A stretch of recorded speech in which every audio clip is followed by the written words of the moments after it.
Le voilà. Le manifeste pour une Europe des nations. À Strasbourg, Marine Le Pen donne le ton de sa campagne, la défense de la souveraineté des nations. Nous nous engageons à libérer les nations d'une union qui les étouffe, les dépossède de leur souveraineté et porte gravement atteinte à la démocratie. L'Europe des nations contre celle des mondialistes, des globalistes, l'Europe du président Macron. Depuis déjà plusieurs semaines, Marine Le Pen parcourt la France pour défendre sa vision de l'Union européenne.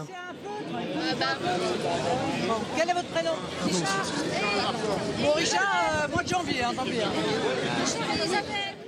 Des déplacements qui se font exclusivement dans des petits villages de l'Hexagone.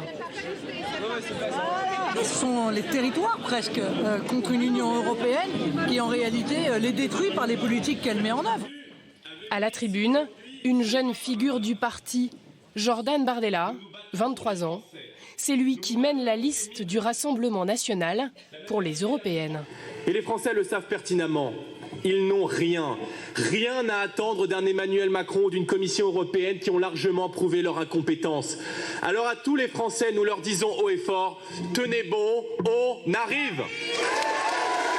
Face à Macron, le parti veut se poser comme principal opposant. Arrêter l'immigration, c'est possible. Baisser les impôts, c'est possible.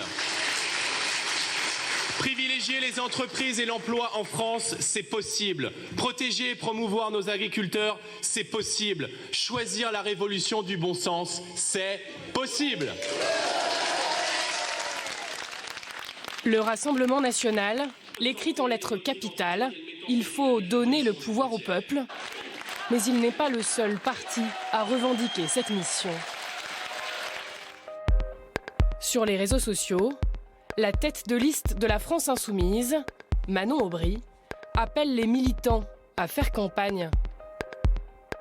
N'hésitez pas à faire une vidéo avec le hashtag sortir des traités sur Facebook, Twitter, l'ensemble des réseaux sociaux et expliquer aussi en quoi pour vous ces traités européens-là sont une contrainte.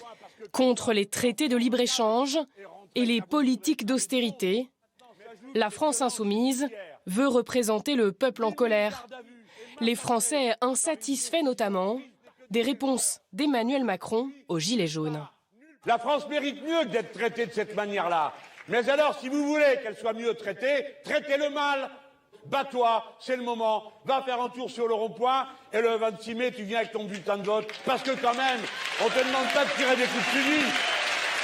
Mais pour l'instant, ceux qui se battent sur les ronds-points en gilets jaunes prévoient plutôt de donner leur vote au Rassemblement national.